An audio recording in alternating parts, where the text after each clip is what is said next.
Teacher trainees in the country are unhappy over delays in the release of their monthly salaries, which have been in arrears for 6 months. According to them, the delay has brought undue hardship upon them. They have consequently given the government a 3-week ultimatum to pay them the allowances or face their wrath.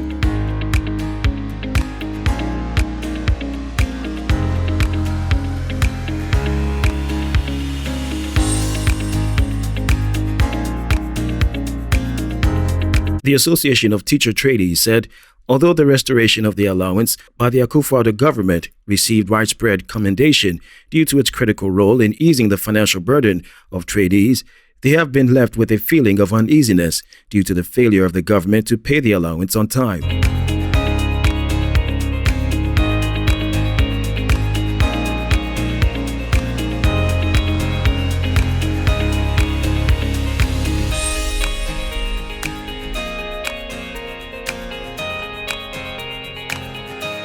Quote, it is worth stating that most trainees rely on the allowance to settle their school and examination fees. Hence, the delay in its payment caused some trainees not to sit for the end of semester examination, the statement stated.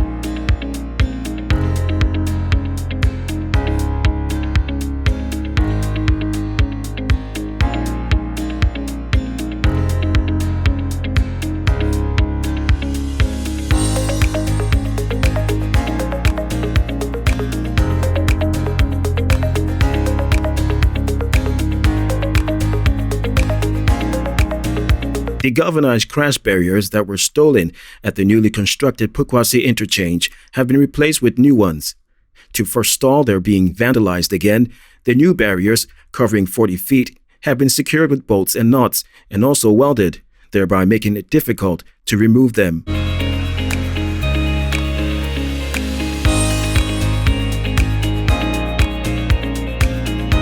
Some persons stole some of the newly installed galvanized crash barriers, thereby posing a threat to road users. All the stolen barriers were valued at $3,500, covering a stretch of 40 meters. The 4-tire Pokwase interchange on the Accra-Nsawam-Kumasi Road is the first of its kind in West Africa and was inaugurated by President Akufo-Addo on July 9, 2021.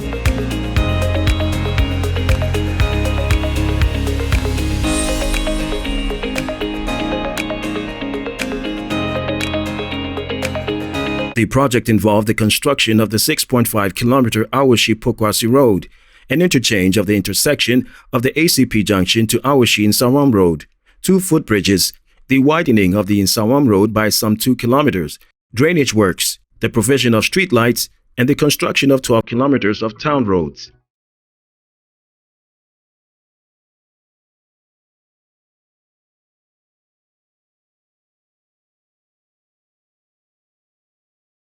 The Electricity Company of Ghana has debunked claims of commencing a load-shedding exercise in some parts of Accra from October to December 2021. It said it had no plans of commencing power outages, as such plans will be effectively communicated to the public and its customers.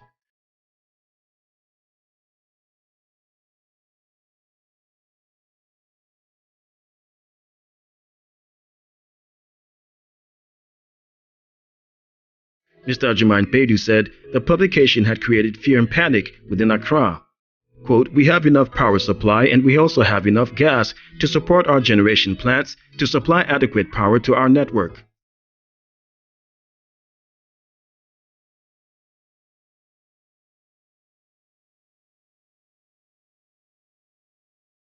ECG publishes timetables for load management, and until we communicate in this direction, please do not believe what you see. You can always call us to verify. If there should be the need for any planned outage, we will inform the public accordingly, he said.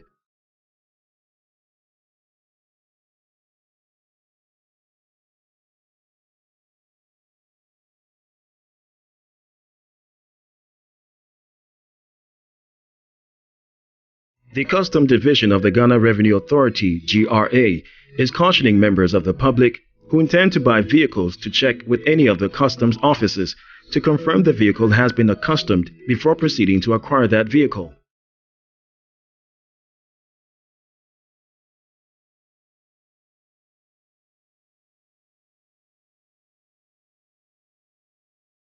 According to the authority, car dealers or owners who have unaccustomed vehicles in their custody are to submit them to customs for due diligence to be done on them. Customs has warned that the usage of unaccustomed vehicles is illegal and punishable by law. Hence, it is prudent to follow right processes.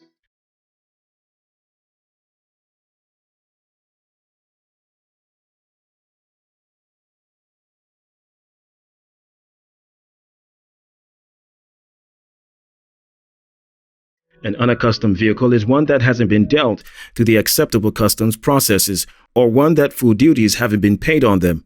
Supervisor at the Vehicle Valuation Unit of the Customs Technical Services Bureau, Justice Injurna Megayajaime, indicated that unaccustomed vehicles end up in the public, often through illegal importation.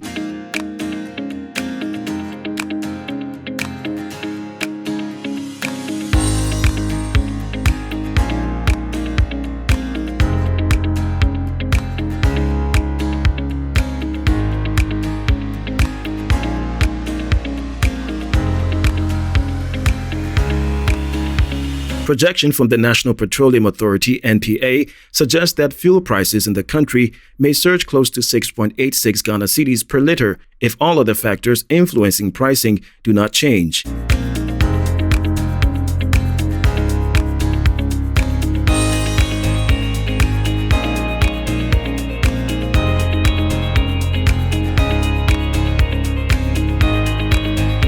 According to Abbas Ibrahim Tasunti, the head of pricing at the NPA, the second pricing window for October puts the price of petrol at 6.84 Ghana cedis per liter, while diesel will likely sell at 6.86 Ghana cedis per liter starting October 16, 2021, barring any changes on the world oil market.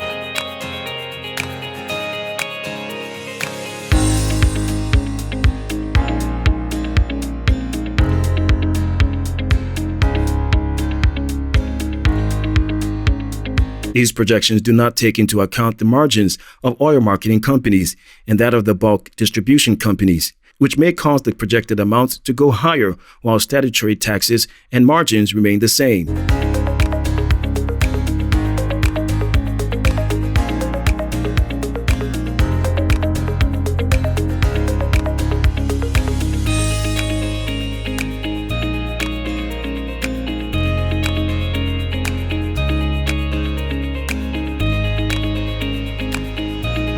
Mrs. Ursula Owusu-Akufo, Minister of Communications and Digitization, on Tuesday, said the nationwide SIM re-registration exercise was progressing steadily.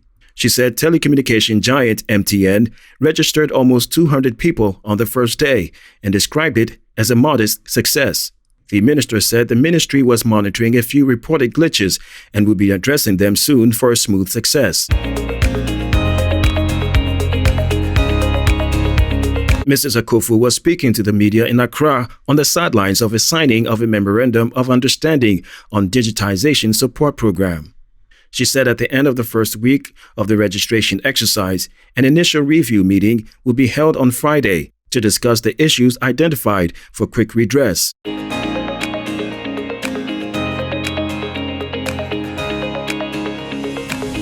Quote, but so far, the many people who have attempted, just a few challenges have been identified with their ID cards, with some who do not have at all, while some have noticed that other people's names were linked with their ID cards, and so they have been asked to rectify the issue with their agents, the minister stated.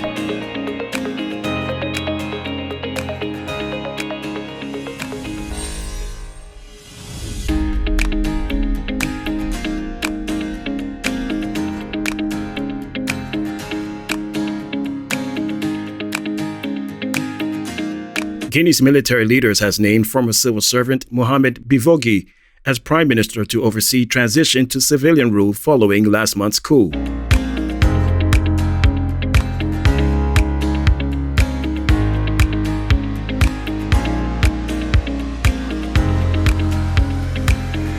Mr. Bivogi, age 68, is an expert in agricultural finance. He is related to Diallo Talia, a former Guinean diplomat who served as the first Secretary General of the Organization of African Unity, news agencies report.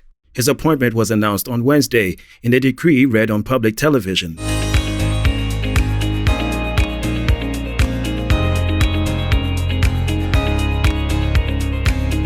The leader of the coup, Colonel Mamadi Doumbouya, was last Friday sworn in as the interim president. He is barred from contesting future elections under the plans to restore civilian rule. He promised to organize free, credible, and transparent elections, but did not say when.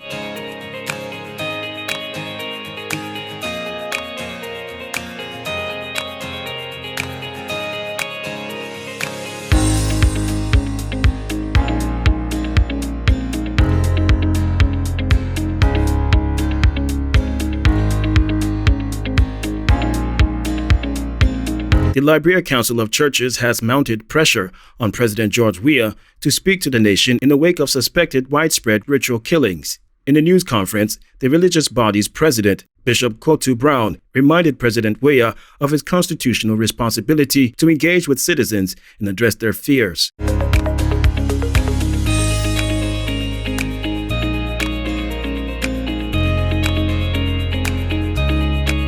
Terror has gripped the capital Monrovia, with streets in the center deserted in the evening. The Independent Human Rights Commission has expressed concern about the situation and named the people whose bodies they say have been found under unexplained circumstances.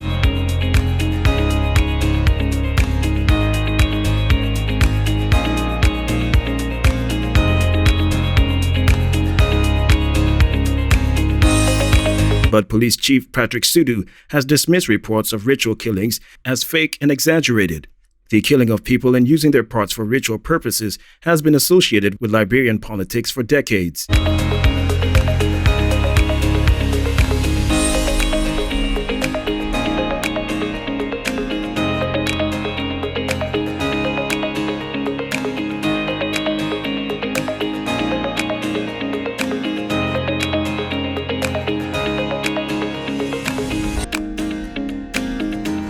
A U.S. judge has temporarily blocked a new law in Texas that effectively bans women from having an abortion. District Judge Robert Pittman granted a request by the Biden administration to prevent any enforcement of the law while its legality is being challenged.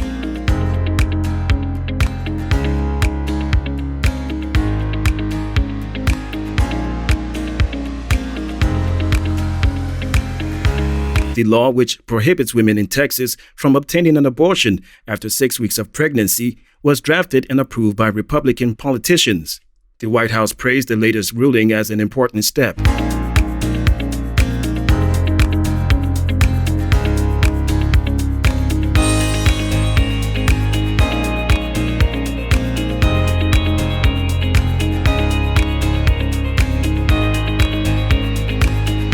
Quote, "The fight has only just begun, both in Texas and in many states across this country, where women's rights are currently under attack," White House Press Secretary Jen Psaki said. Texan officials immediately appealed the ruling, setting the stage for further court battles.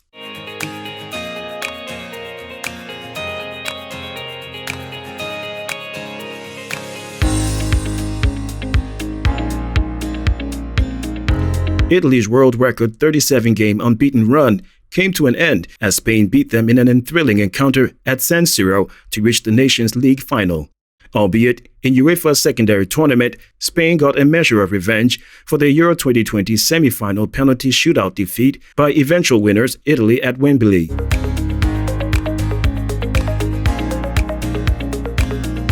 Manchester City's Ferran Torres scored Spain's goals in Milan from two Mikel Oyarzabal crosses to St. Louis' Enrique side to Sunday's final against either Belgium or France. Italy were already second best and one nailed down when captain Leonardo Bonucci was sent off for two bookings, the second for an elbow on Sergio Busquets.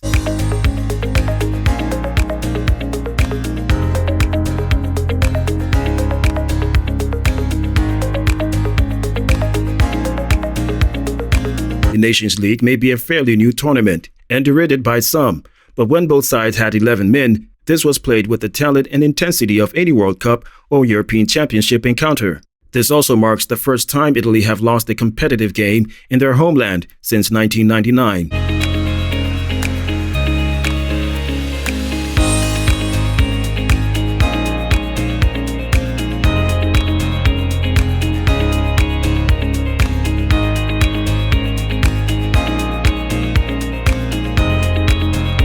Athletic Bilbao forward Inaki Williams, who was born to Ghanaian parents, has been on the lips of Ghanaians for a long while now. Following a dip in form by long-serving striker Asamoah Gyan, many have long hoped the GFA could tap the Spanish striker to switch allegiance to Ghana.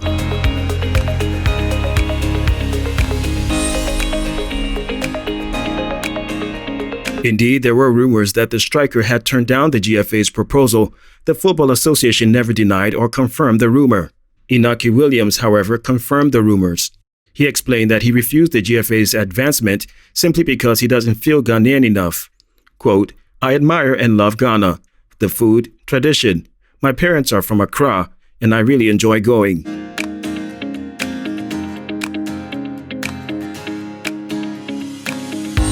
Ghana tried to convince me, but I was born in Spain, in Bilbao. I won't ever forget my family roots, but I wasn't born or raised there. My culture is here, and there are players for whom it would mean more. So I don't think it would be right to take the place of someone who really deserves to go and who feels Ghana 100%, Williams said.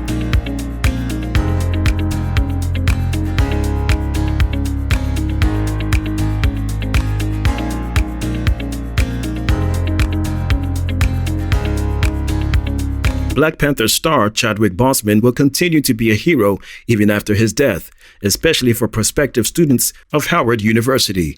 Netflix has partnered with his alma mater to establish a $5.4 million scholarship in the late actor's name. The scholarship, according to the press release, will provide one freshman student per incoming class with a 4-year scholarship to cover for the full cost of university tuition.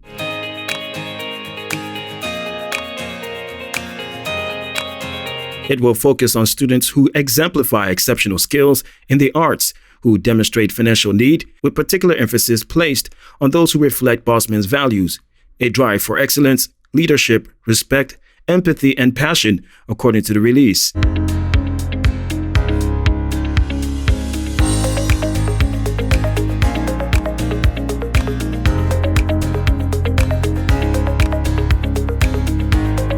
Boseman himself graduated from Howard University in 2000 with a Bachelor of Fine Arts in Directing. Following his Black Panther success, the actor returned to the university in 2018 to deliver a commencement address.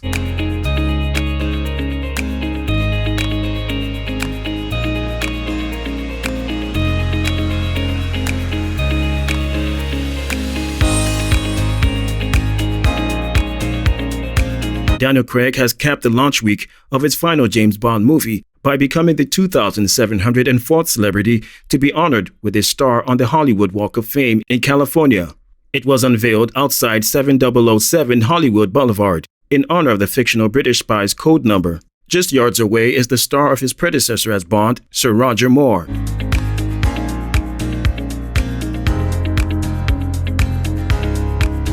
Craig, who has played 007 since 2006, said it was an absolute honor to be walked all over in Hollywood. The 53-year-old was introduced by Bond producers Michael G. Wilson and Barbara Broccoli, along with his co-star in the latest 007 outing, No Time to Die, Rami Malek.